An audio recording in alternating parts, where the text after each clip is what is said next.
যে কে যেন আজহার নাকি মাঝার একজন আছে, আগে ওরা খাইছে এখন এরা খেতেছে না, কি বলছে না ভাইরে রাজনীতি করবেন সোনা। হাই হ্যালো, আপনাকে স্বাগতম আমাকে দেখতে এবং কি শুনতে ভিডিওটি ক্লিক করার জন্য। আমি কথা বলবো মিজানুর রহমান আজারিকে নিয়ে। যারা মিজানুর রহমান আজারিকে লাভ করেন বা অবশ্যই আমি ওনাকে লাভ করি, আমার প্রিয় একজন বক্তা, তো তাদেরকে বলবো ভিডিওটা শেষ পর্যন্ত দেখেন। রিসেন্ট ওনাকে নিয়ে ফেসবুক বলেন, ইউটিউব বলেন, মানে সোশ্যাল প্ল্যাটফর্মে খুবই কন্ট্রোভার্সি হচ্ছে ওনার একটা বক্তব্যকে ঘিরে।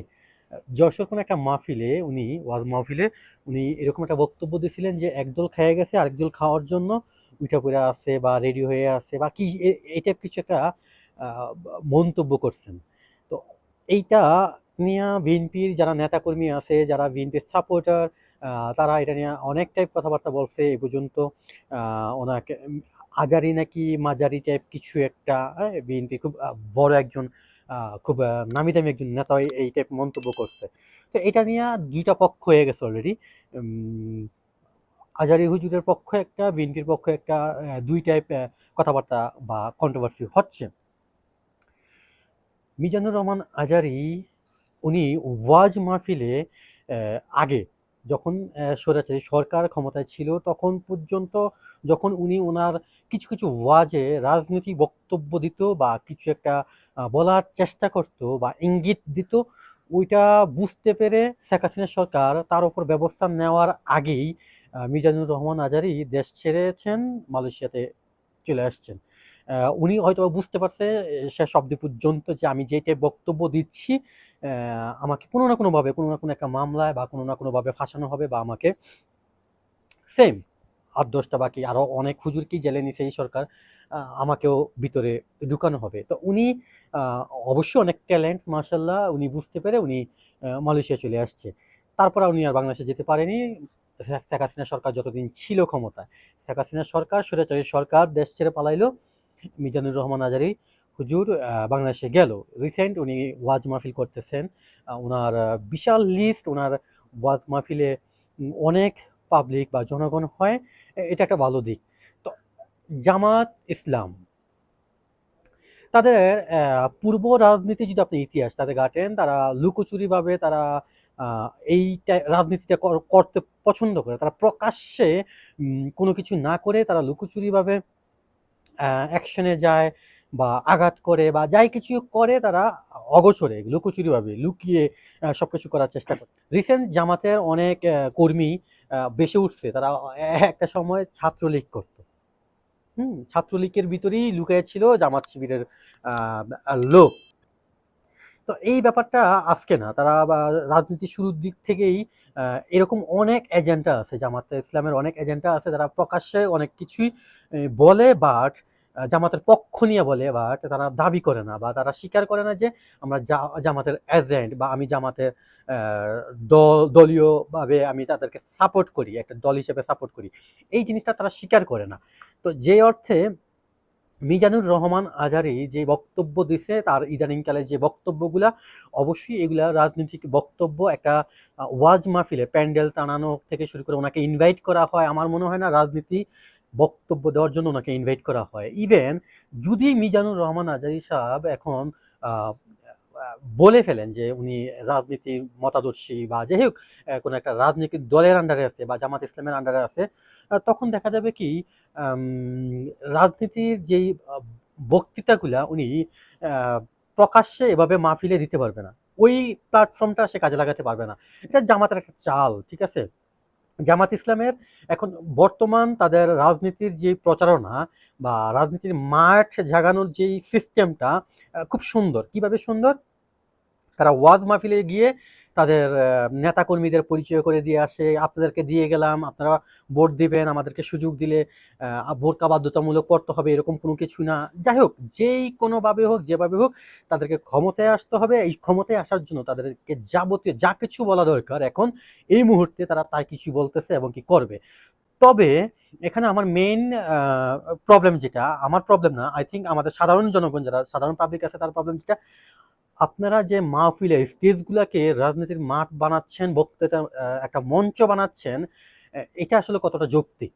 সাধারণ জনগণ যারা আপনাদেরকে ইনভাইট করে, আমি মনে করি তাদেরকে এই বিষয় নিয়ে প্রতিবাদ করা উচিত যে আপনাকে আমরা এখানে রাজনৈতিক কোনো বক্তব্যের জন্য আনা হয়নি।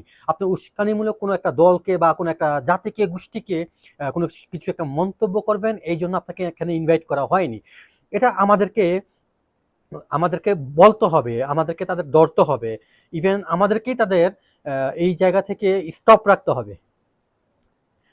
আই থিঙ্ক যারা এখন বাংলাদেশে আছেন, জুমা নামাজ পড়েন বা জুমা নামাজের পর যে মসজিদে মসজিদে হুজুরা অনেকেই রাজনৈতিক বয়ান দেন, তারাও জামাত ইসলামের এজেন্ডা, বাট তারা প্রকাশ্যে আসতেছে না, তারা আসবে না এখন। বিকজ তারা যদি প্রকাশ্যে এখন চলে আসে, তারা যদি প্রকাশ্যে এখন তাদের এই দলের উপর তাদের একটা দায়িত্ব আছে, কিংবা তারা এই দলের সাপোর্টার বা তারা এই দলের কোনো একটা কর্মী, আমরা যাই বলি না কেন, তাহলে হবে কি, তারা এই প্ল্যাটফর্মটা আর ইউজ করতে পারবে না। আমাদের আবেগের জায়গা মসজিদ কিংবা ওয়াজ মাহফিলের যে স্টেজটা, এখানে অবশ্যই আমাদের আবেগের জায়গা। আমরা এই জায়গাটাকে একটু অন্যরকমভাবে দেখি, তাদেরকে অন্যরকমভাবে শ্রদ্ধা করি, ইভেন তাদের কথাগুলো আমরা অন্যরকমভাবে বিশ্বাস করি, তাদেরকে আমরা অন্যরকমভাবে মানিও, তাই না?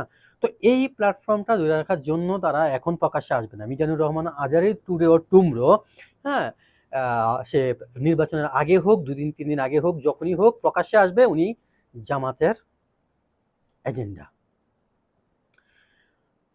দেলোয়ার হোসেন সাইদি সাহেবের বড় ছেলের সাথে ওনার ছবি আছে, ওনার খুব ভালো আত্মীয়তা আছে, মানে ভালো একটা সম্পর্ক আছে, এগুলো আমরা সবাই জানি। এই ব্যাপারগুলো আসলে অজানা কিছু না। সব দিক থেকে এই ব্যাপারগুলা আমরা যখন জানি, বুঝি, সেই জায়গা থেকে আমরা এগুলা গেস করতে পারি, আমরা বুঝি আমরা কোথা থেকে কোন টাইপ কথাগুলো আসতেছে। যদিও মিজানুর রহমান আজারি হুজুর সাহেব উনি ওনার বক্তব্যে একটা বলছে আবার যে আমি তো কাউকে বলিনি, কারণ নাম মেনশন করিনি, কোনো দলের নাম মেনশন করিনি। এটাই তো আপনার ট্রিক্স। আপনাকে সত্যি মন থেকে আমিও লাভ করি, মন থেকে আমি আপনার ওয়াচ পছন্দ করি, মন থেকে আপনার ব্যক্তিত্ব আমি পছন্দ করি, বাট আপনার চালাকি করবেন, আপনি খুব ট্যালেন্ট, এটাও আমি বিশ্বাস করি।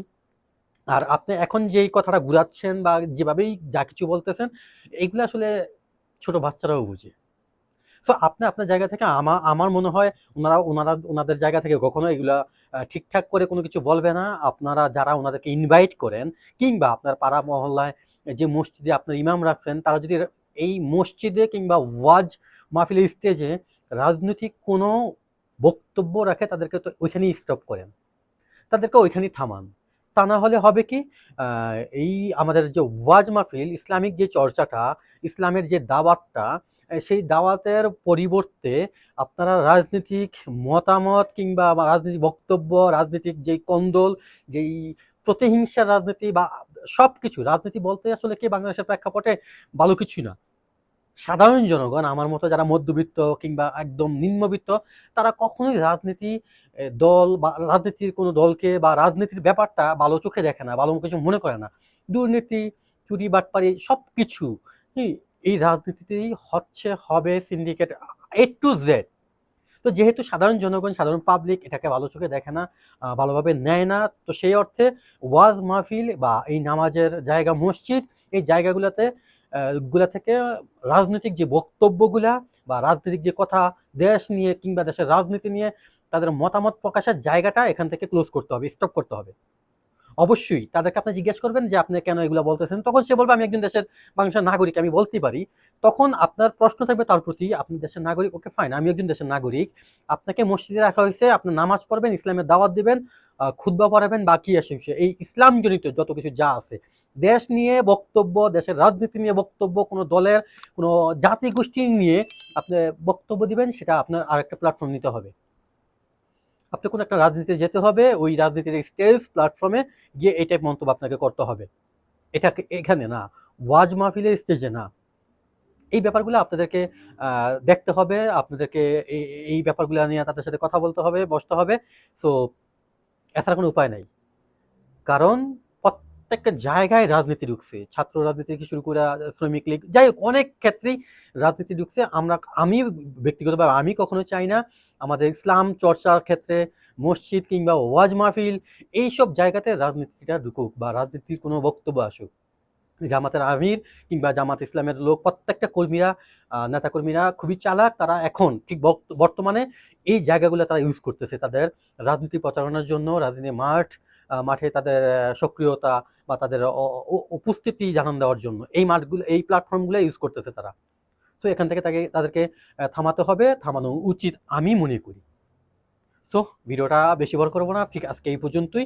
ভিডিওটা ভালো লাগলে অবশ্যই লাইক করবেন, শেয়ার করবেন। ভিডিও সম্পর্কিত যেই কোনো মতামত কমেন্ট বক্সে কমেন্ট করবেন। আর হ্যাঁ, আপনি যদি আমার চ্যানেল নতুন হয়ে থাকেন চ্যানেলটা সাবস্ক্রাইব করবেন। আজকে এই পর্যন্তই। So tata.